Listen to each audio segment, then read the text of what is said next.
continuo, ¿sí? Entonces lo que pasa en la boca pues va a pasar en la faringe, la hipofaringe, el esófago, ¿eh? Entonces, y es milésimas de segundo.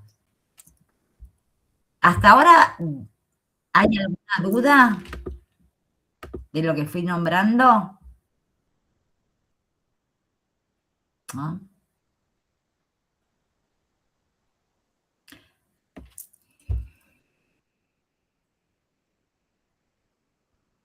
Bueno, ahora hay 84, antes había como 90.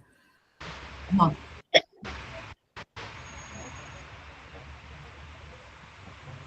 Si no, vamos a tener que tomar la presentación final. Profe, tengo una... Quería decir algo. Sí, no, yo te quería preguntar, bueno, justo que estabas explicando lo de los espacios virtuales, que hablaste del anillo de Waldeller, que decía que es un acúmulo de tejido linfoideo. O sea, el espacio virtual está rodeado por ese acúmulo, ¿eso es? Claro, vos vas a tener, después de la campanita, digamos, vas a encontrar un espacio, después de que pasas la garganta, vas a encontrarte con una pared. Sí. La pared es la faringe. Este espacio, entre pasada lo que es la úvula y la faringe, es lo que se llama el espacio orofaringio, ¿sí? Y ahí, antes de, digamos, a la altura de la úvula, se van a quedar como dos, son tejidos, pero como dos bolitas, digamos, que es las famosas amígdalas. Y cuando uno abre la boca y baja la lengua, las puede ver. ¿Sí? Entonces, ahí tenés la amígdala lingual, si querés, porque es la que está a la altura de la orofaringe. Después, la faringia, que está por detrás, digamos, de lo que sería las coanas, que es el orejito que comunica la nariz con la faringe, la altura de la rinofaringe, y vas a encontrar otro tejido, otra masa, que es el tejido adenoideo, que la forma de verlo es con una placa. Ok. En cambio, la amígdala lingual, vos le abrís la boca y lo ves, ¿sí? Y todo eso forma como un óvalo, que es el famoso anillo.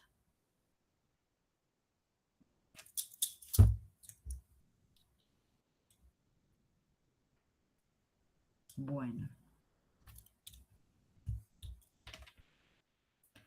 A ver si alguna de ustedes que está comunicada en el WhatsApp le dice al resto que vamos a arrancar, porque no veo, somos 85 de 90.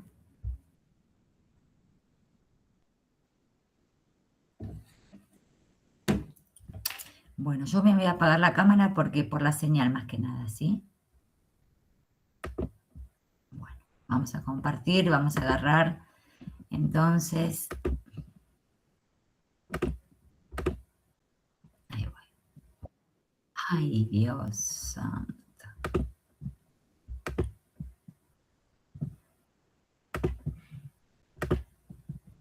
Bueno, yo había llegado acá, pero voy a ir atrás. A ver, ¿dónde estábamos? ¿Acá? ¿Los espacios nasorofaringios? Sí, ahí estábamos. Sí, Ok. sí, ahí. Bueno, ¿ves esto que yo te decía recién? Estas pelotitas. Bueno, este es el tejido linfoide. ¿Qué pasa? Acá está lleno de bacterias, de infección, ¿sí? Pero vos en una placa de perfil podés ver tanto el tejido adenoideo a esta altura como el tejido amigdalino. Entonces, cuando hablamos de la boca, hablamos de lo que es el punto de partida del tubo digestivo, ¿sí? El tubo digestivo empieza en la boca, termina en el ano y va a estar recubierto por un tejido blando que va a formar la cavidad bucal, ¿sí? Obviamente va a situarse en la cara, por debajo de las fosas nasales, se va a dividir en lo que es el vestíbulo bucal y la boca propiamente dicha. El vestíbulo es la parte anterior, es decir, labios, mejillas y piezas dentarias.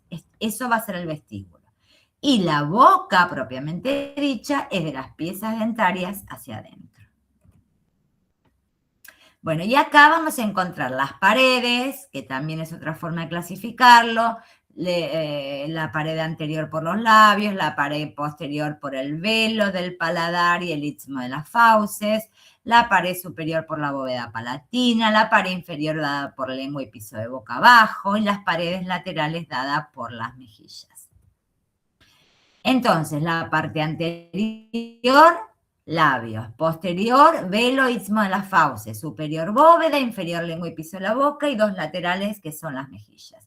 Pero aparte de esto, vamos a encontrar otro elemento que se va a estar distribuido en toda la cavidad oral, que van a ser las glándulas salivales. Las glándulas salivales van a producir, esa es la función que, o sea, que con los movimientos va a producir la saliva, que es muy importante porque permite que la lengua esté siempre húmeda, y esto lo que va a hacer es impactar en la digestión y en los mecanismos de defensa frente a infecciones. Vamos a encontrar las mayores, las glándulas mayores y menores, las mayores parótidas, submandibular y sublingual, como ven acá en el dibujito, ¿sí?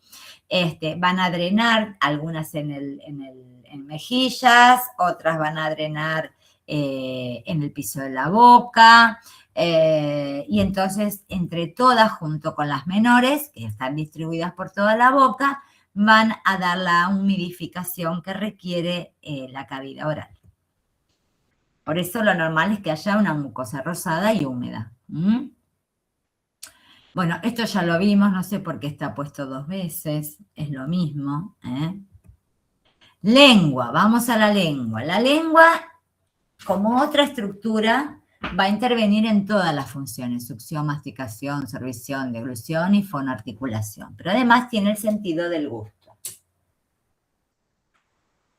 Entonces, ¿qué pasa con la lengua? Vamos a tener una cara inferior donde va a estar el frenillo. O sea que si yo elevo la lengua voy a encontrar como un hilito, ¿sí? Que va a ser el frenillo. Y obviamente toda su inervación, ¿sí? Mientras que los laterales de la lengua van a estar en contacto con lo que serían los alvéolos dentarios, o sea, las piezas dentarias. Ahora, la parte superior, esto es muy importante porque esta es también la puerta de entrada en lo sensorial, vamos a encontrar las papilas gustativas, que es la puerta de entrada al gusto. Entonces, por supuesto que se van a dividir de acuerdo a la forma, ¿sí?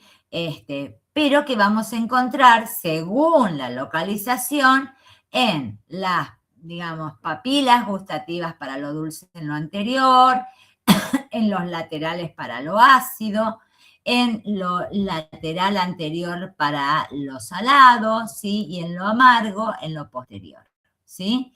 Entonces esto es muy importante porque a la hora de tener que valorar en qué condiciones está ese niño, si hay algún problema del gusto, porque está sometido a algún fármaco o tiene algún problema sensorial, esto es lo que voy a tener en cuenta. Pero también el frenillo, fíjense lo que yo les puse acá como una imagen que es muy importante a la hora de ver la lengua, porque la lengua debe desplazar, debe hacer movimientos intra y extrabucales. Entonces, ¿qué forma tiene la punta de la lengua? Generalmente hay frenillos que son posteriores y unos bien anteriores.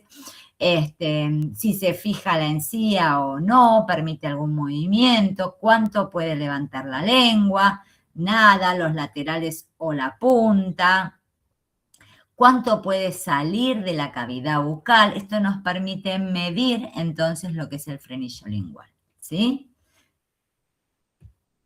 Y vamos a entrar entonces en estas nociones de filogenia y evolución antropológica muy someramente, entendiendo que la filogenia es la historia del desarrollo evolutivo, mientras que la ontogenia estudia la evolución, en este caso no solo del individuo, sino cómo el niño va evolucionando.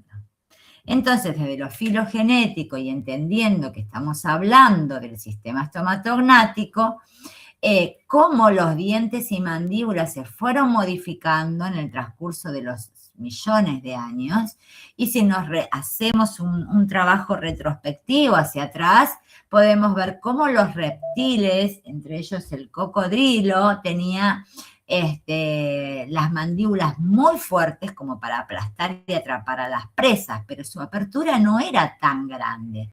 Mientras que las serpientes tenían mandíbulas articuladas, ¿sí? Esto es una muestra que evolucionó, que el cocodrilo, los reptiles no lo tenían antiguamente, ¿sí? Como el cocodrilo, mientras que las serpientes sí.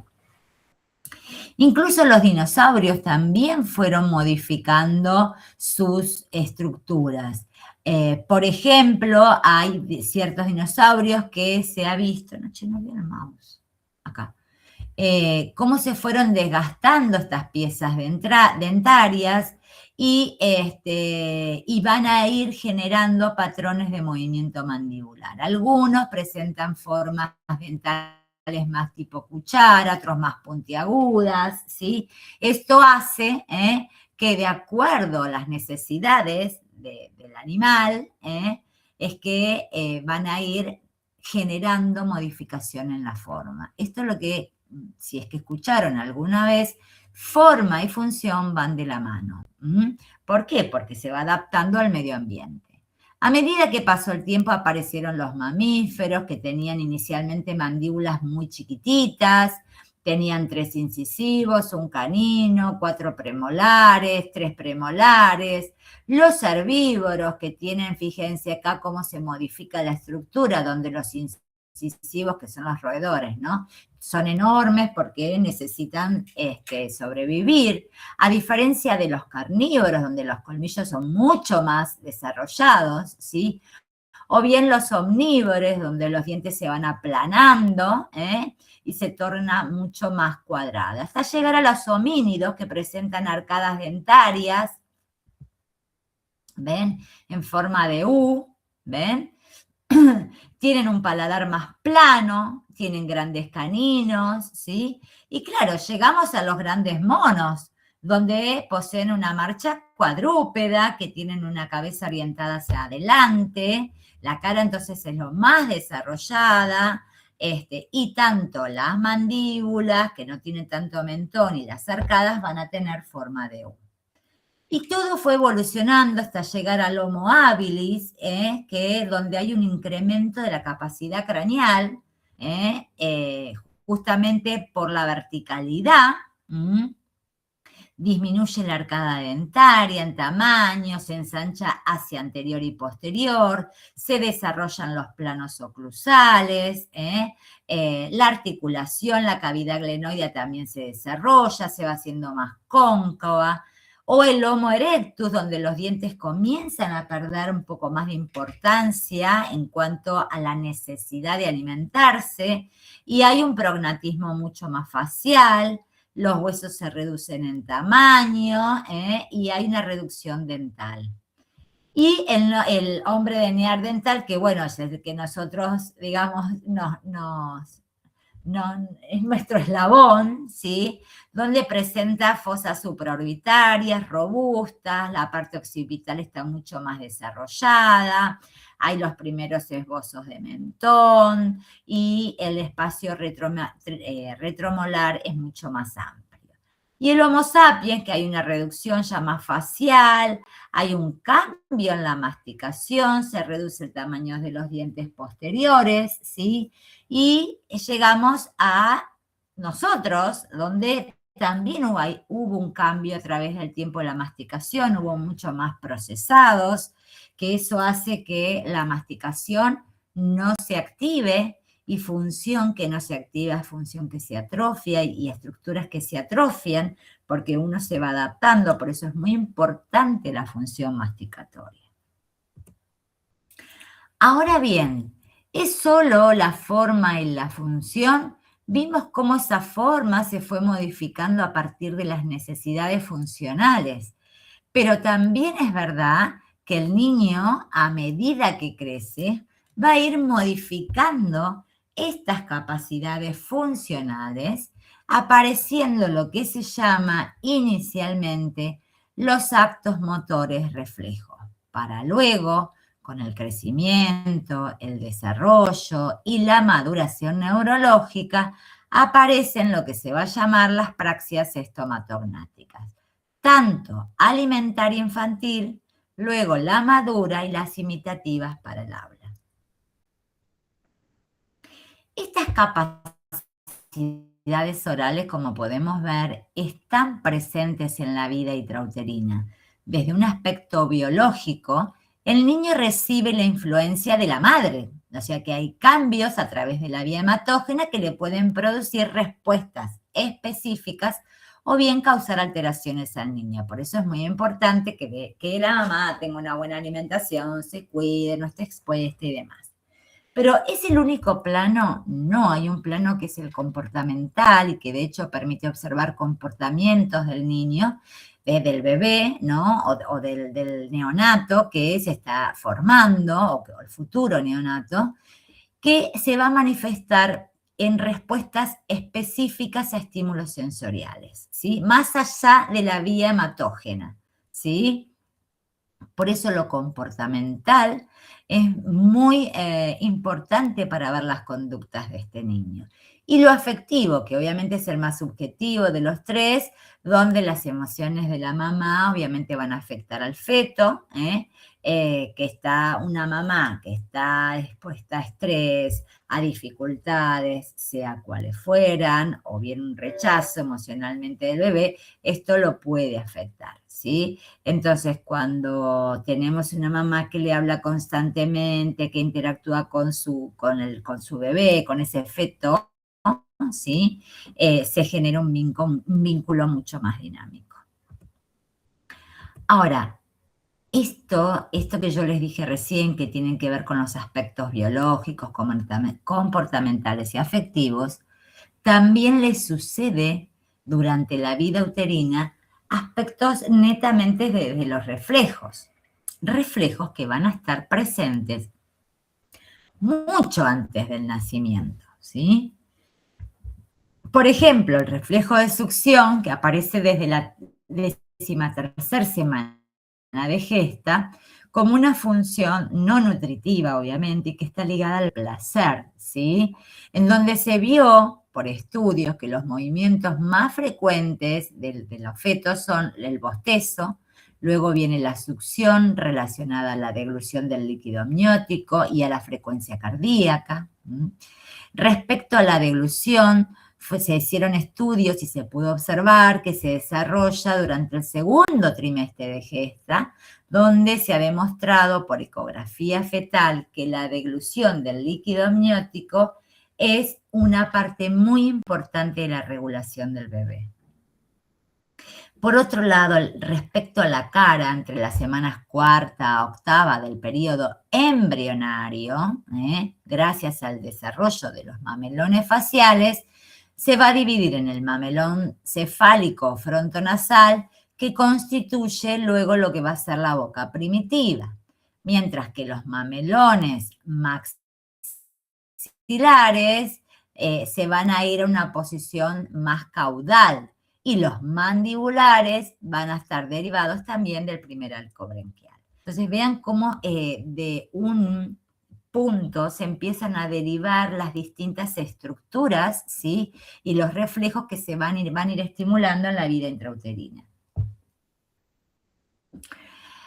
Con respecto a los dientes, hay publicaciones que señalan que los órganos dentarios se inician entre la 4ª y la 6ª semana de vida intrauterina y que la calcificación comienza en la semana 18. Esto es muy importante porque esto va a incidir en los mamelones maxilares, porque esto se va a encontrar dentro de lo que es el hueso primitivo, ¿sí? Y el sentido del gusto, vamos a ver cómo a los 25 días de vida fetal aparece la lengua en la cara del embrión, después va a ocupar toda la cavidad, que se va a comunicar con las fosas nasales, vamos a tener a los quimiorreceptores que van a estar coordinados con los del gusto, impregnados de lo que es el líquido amniótico que pasa por toda lo que es la futura cavidad nasal, y que esta actividad exploratoria de la lengua y del bebé está relacionada a las estructuras y a las texturas que va a ir tocando,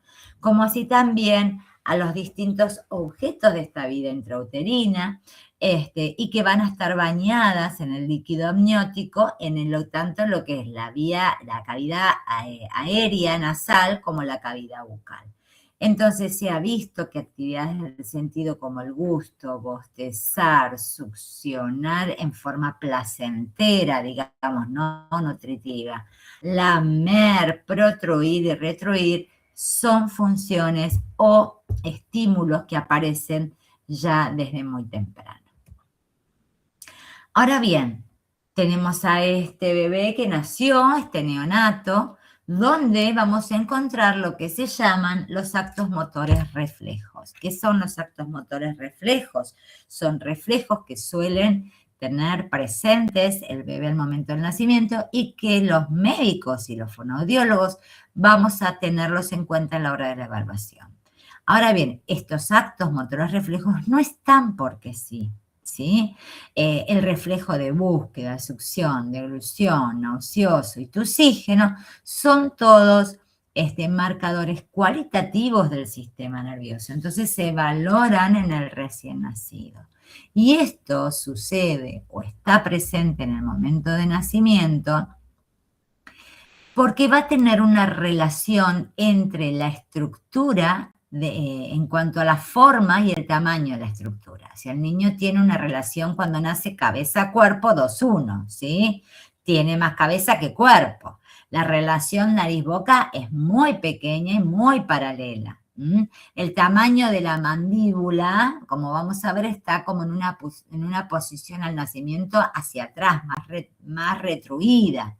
El tamaño de la boca, la lengua ocupa toda la cavidad oral y la laringe está alta al momento de nacimiento. Entonces, estas relaciones entre las estructuras van a ser, incluso la mandíbula todavía no tiene los cóndilos, entonces la movilidad que puede haber de estas estructuras van a ser en determinado sentido a diferencia del adulto.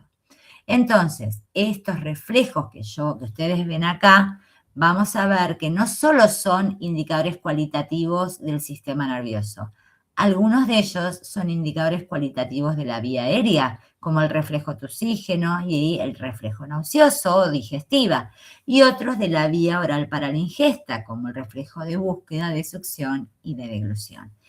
Estos reflejos son muy importantes porque es lo que le va a permitir alimentarse al bebé al momento del nacimiento. Pero además, estos reflejos van a ser el punto de partida, es decir, la génesis de cómo se va a ir en el proceso de crecimiento y desarrollo, madurando el sistema nervioso y estructuras, a aparecer las primeras habilidades prácticas imitativas, ¿sí? Tanto para el habla como para la alimentación. O sea que fíjense que esto es muy importante para ver en lo inmediato, in situ, y a largo plazo. Ahora, ¿pero qué es un reflejo? Son movimientos automáticos y que se van a desencadenar a partir de un estímulo. Es decir, el bebé va a dar una respuesta a ese estímulo sensorial. Ese estímulo sensorial va a producir determinadas respuestas musculares específicas.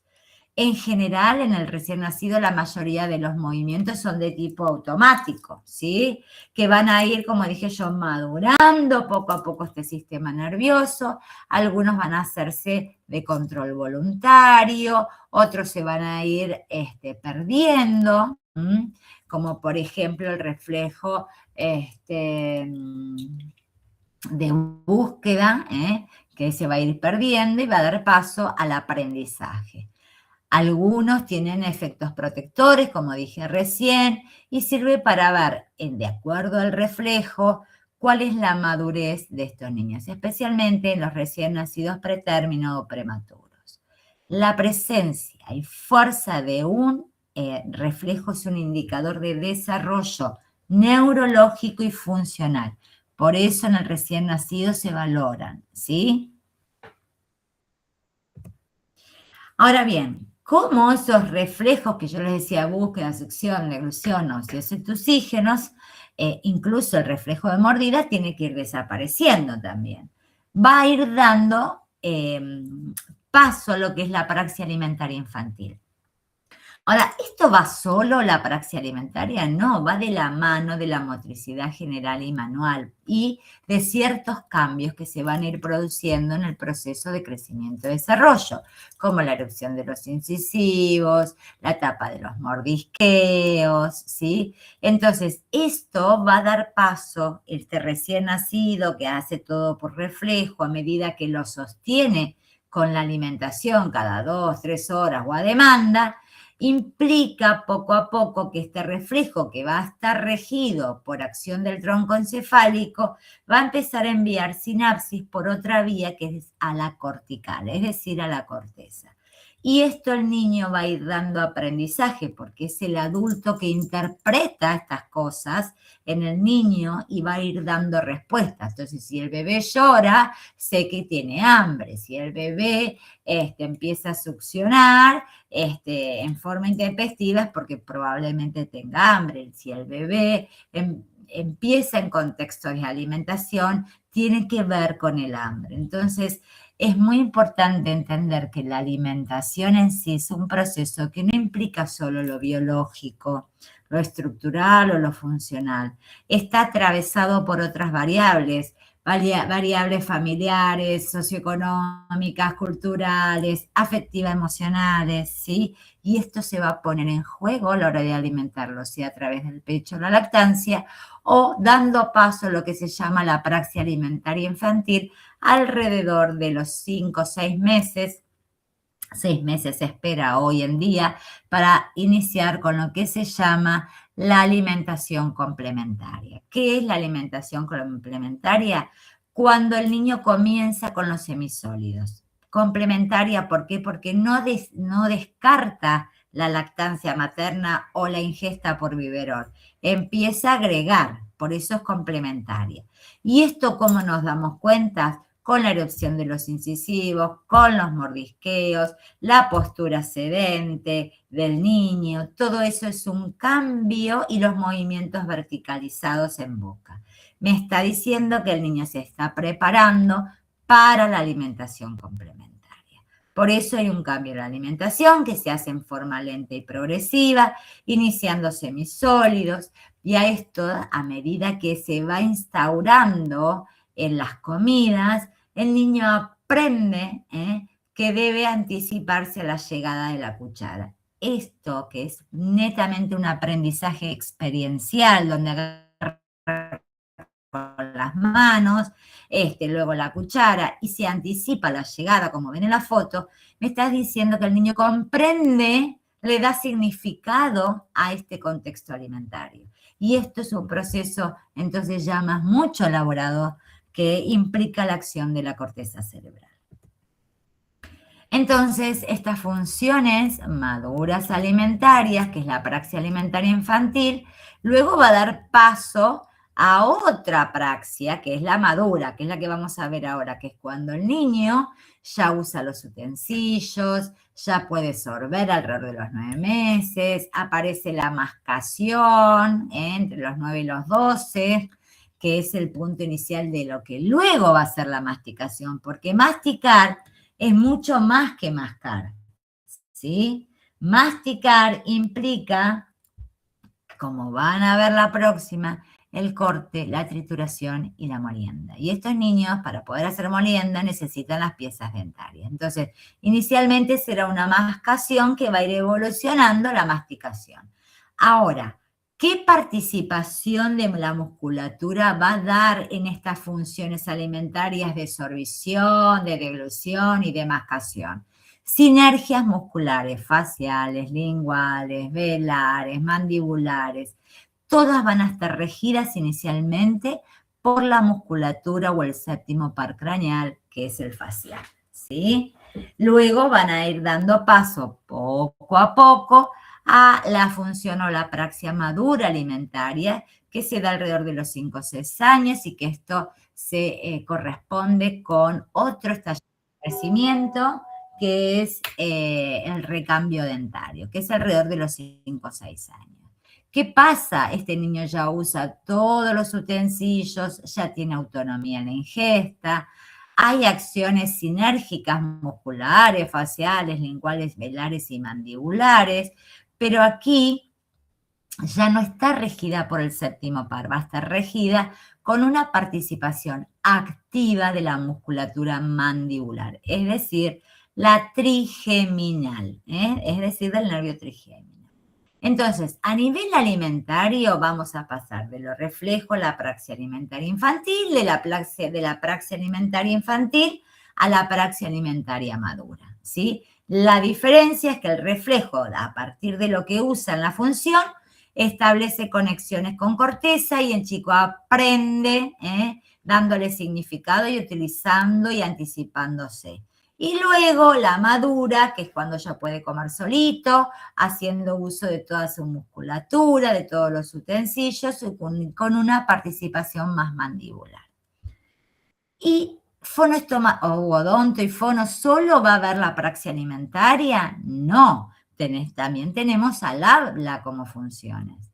Entonces vamos a ver cómo va a ir dando ese proceso de maduración, entendiendo que hasta al año de vida, que el niño empieza, digamos, empieza inicialmente con las vocalizaciones, luego con el balbuceo, ¿sí?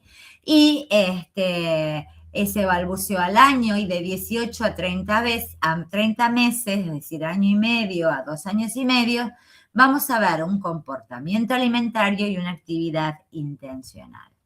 Como actividad intencional vamos a ver cómo la musculatura facial, ya el niño va a poder protruir y retruir ambos labios contactados, que es el famoso beso, como subir y bajar el labio de arriba, que es lo que uno le dice como, uy, qué asco, qué feo. Por supuesto no le voy a decir subir el labio superior porque el chico no me entiende nada, pero sí podemos empezar a trabajar con estas mímicas faciales.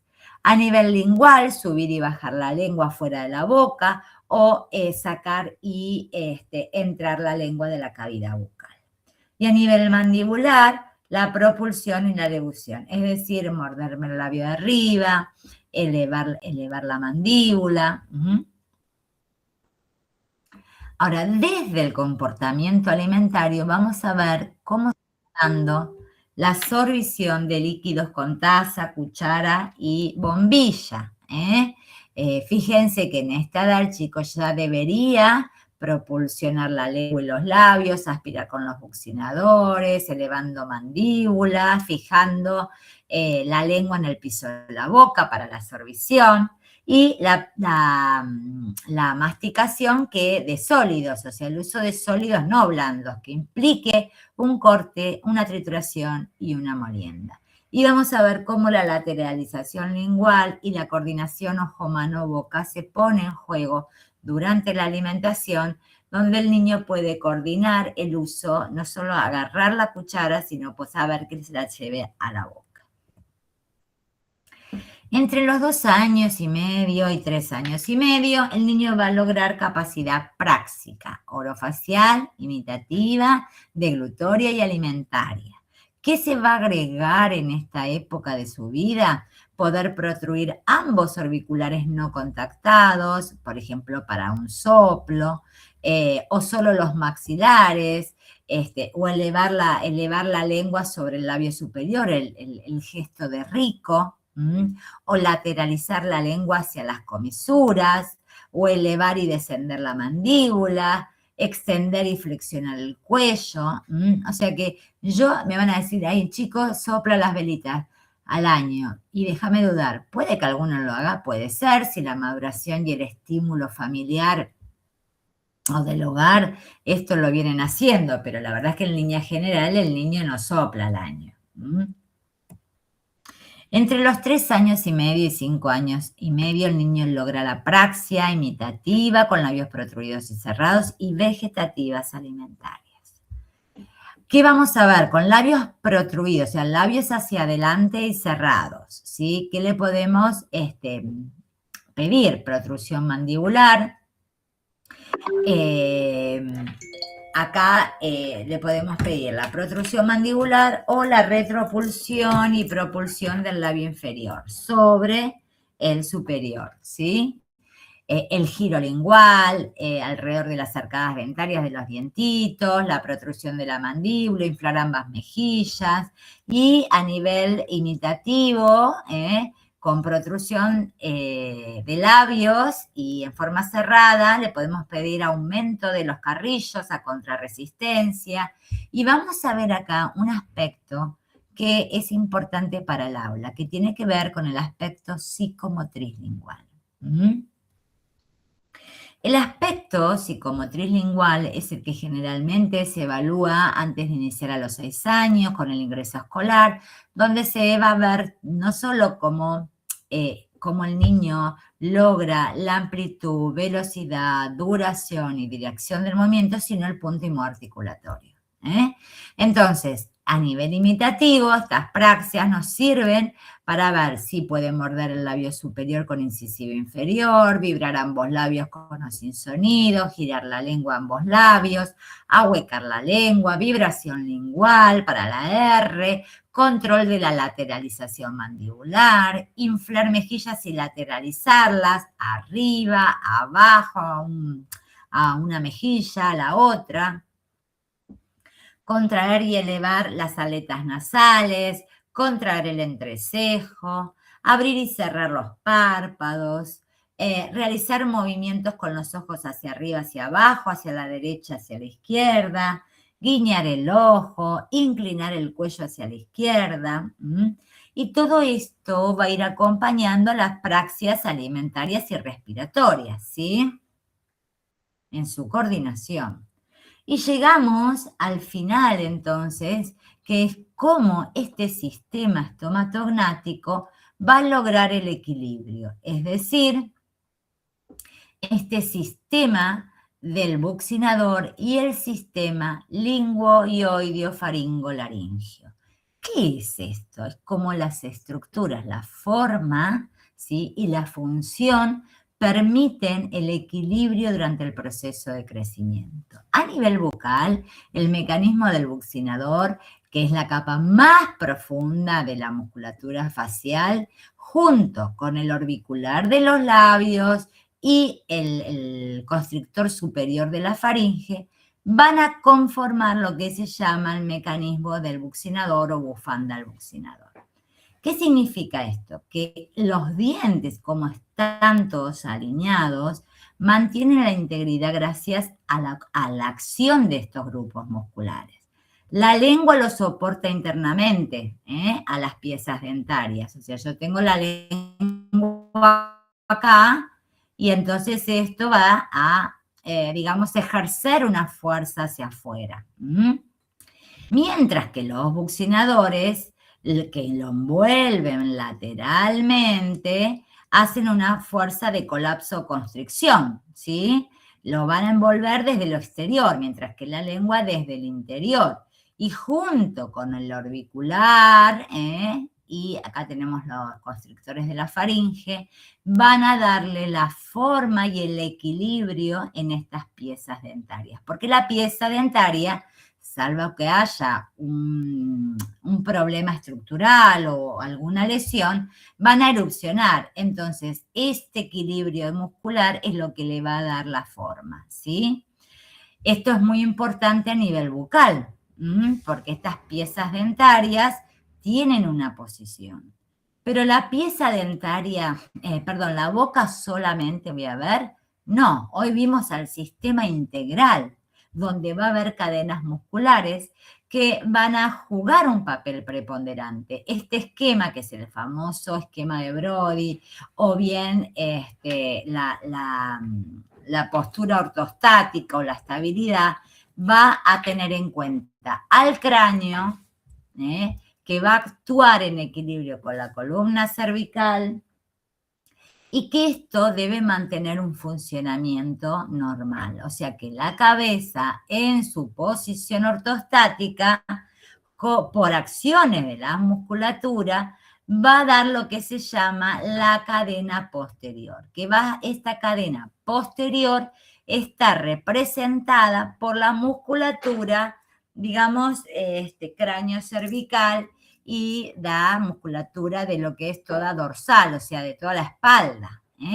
Mientras que la acción del cráneo con la mandíbula y el hioides va a dar lo que se llama el balance para organizar el tono muscular por acción de las cadenas musculares anteriores, tanto craneales, de la cara, los suprayoideos, los infrayoideos y los abdominales, para que estas funciones que son reflejas inicialmente y que luego van a tener un proceso de encefalización, puedan desarrollarse correctamente. Fíjense que este esquemita en negro que ustedes ven acá es lo que forma el equilibrio por acción de las cadenas posteriores y acción de las cadenas anteriores, ¿sí? Y dentro de la cavidad bucal, la acción también de lo que es el mecanismo muscular por el mecanismo del buccinador. Como dije antes, dado por orbiculares, músculo del buccinador lateralmente, lengua internamente y acción de los músculos faringios constrictores superiores. ¿Estamos de acuerdo? Bueno, yo sé que es mucho, porque traté de integrar rápidamente lo que es anatomía, fisiología, crecimiento, desarrollo, y cómo esto se va modificando a medida que el niño va creciendo. De esta manera vamos cerrando lo que sería la clase teórica. Ahora pregunto, ¿dudas? Pueden tener Kichisientas, no les dé vergüenza preguntar. Y cuando relea la clase probablemente van a empezar, voy a tener dudas, porque ahora como que tengo toda la información acá dando vueltas, por ahí la clase que viene, al menos a mí, me pueden surgir dudas. Bueno, yo hoy lo que les di es cómo las estructuras anatómicas, las funciones que la van a ver la clase que viene, la acción muscular, toda integralmente hay que ir viéndola, porque esto empieza en la boca, como yo dije, el sistema digestivo y termina en el ano. Entonces yo puedo tener chicos que tengan alguna lesión o algún defecto congénito, no solo en la boca, de algún órgano de su sistema digestivo, o niños con problemas respiratorios, y todo eso va a impactar en las funciones. ¿Qué me dice? Que va a finalizar en 15 minutos. ¿Quieren que cortemos y volvemos a empezar? ¿Para las dudas? ¿Para que no quedemos por la mitad? Profe, una pregunta. Todo por ejemplo, este Power, ¿va a estar subido al campus o hay alguna aula virtual que vamos a usar? A todas las clases subidas en PDF en el campus. Nos tenemos que matricular. Todas las clases de todas las unidades están en PDF. ¿Profe, el campus es el FMED o es Classroom? No, CFMED es un aula virtual. Ahí cada uno tiene su clase, ¿sí? ¿Profe, tiene un código de matriculación o directamente podemos ingresar? Yo creo, mira, siempre me pasa lo mismo. Yo creo que nosotros habíamos puesto automatricularse, pero no sé, o si me equivoco, que hay que pasarles un código. ¿Ustedes ya tuvieron experiencias con otras materias? Sí, profe, te pide un código. Te pide un código, ¿no? Yo voy a hablar con Mica, a ver en el transcurso de esta semana o la otra, más tardar, de pasarles el código para que ustedes se puedan automatricular, ingresan y ahí tienen todos los módulos con todas las clases, incluso el trabajo práctico que hacer ustedes. Traten de cerrar el micrófono porque una buena señal se nos complica.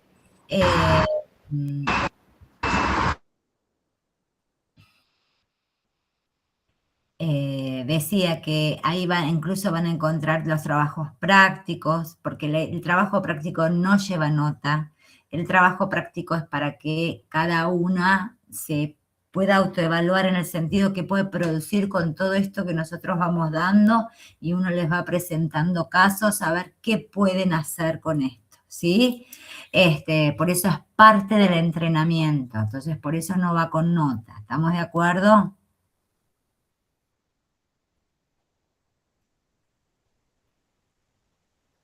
¿Sí? Sí. Sí, profe. Bien, ¿alguna otra duda? Yo sé que es mucho. No.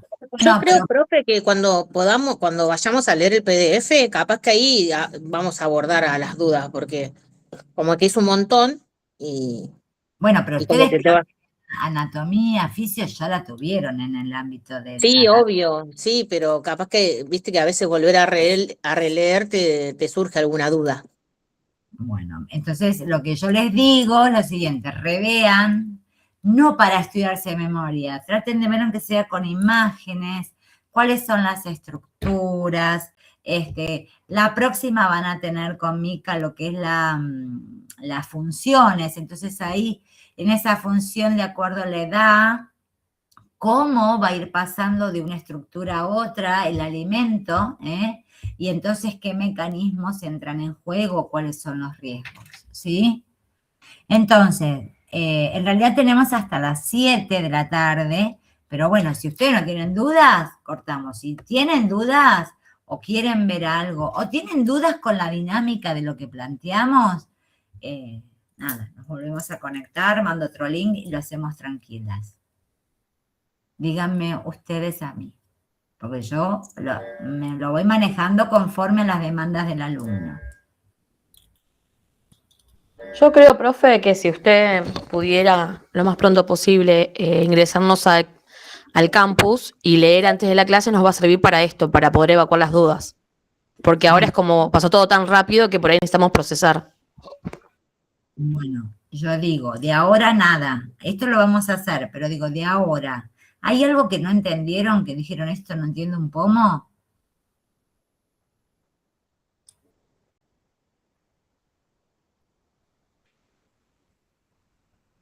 No. Bueno. Bueno, vamos a hacer una cosa. Esperen que voy a... Ahí estamos. Ahí estamos. Abran las cámaras. ¿Cuántas somos? 82.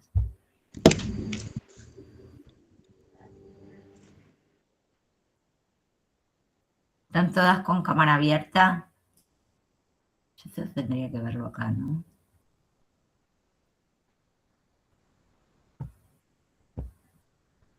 Acá. Bueno, entonces, tema de la dinámica de la materia. ¿Se entendió? Acuérdense que las que van al hospital, que las primeras que vayan al hospital, el servicio de foniatría queda... No me abrió la cámara. Ahí entro con el celular. Bueno. Cuando ustedes llegan al hospital, el servicio de foniatría va a estar en lo que se llama, porque cada hospital tiene su organización, lo que se llama la cinta, ¿sí? Cinta de rehabilitación. O sea que ustedes van a tener que cruzar todo el patio y llegar hasta el final, y ahí van a encontrar, porque arriba está toda la internación de donde están, ¿sí? ¿Qué pasó? ¿Cómo admitir a todos?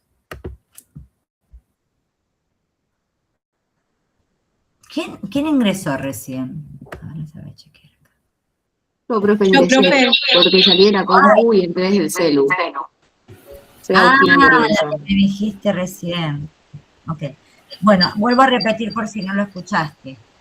Foniatría para los primeros que llegan, acuérdense, chaqueta o un guardapolvo y un esteto. ¿Estamos de acuerdo? Y van a encontrar el servicio de foniatría o preguntan, van a tener que ingresar al hall del hospital, cruzar el patio y ahí al final van a encontrar el servicio de foniatría. ¿Estamos?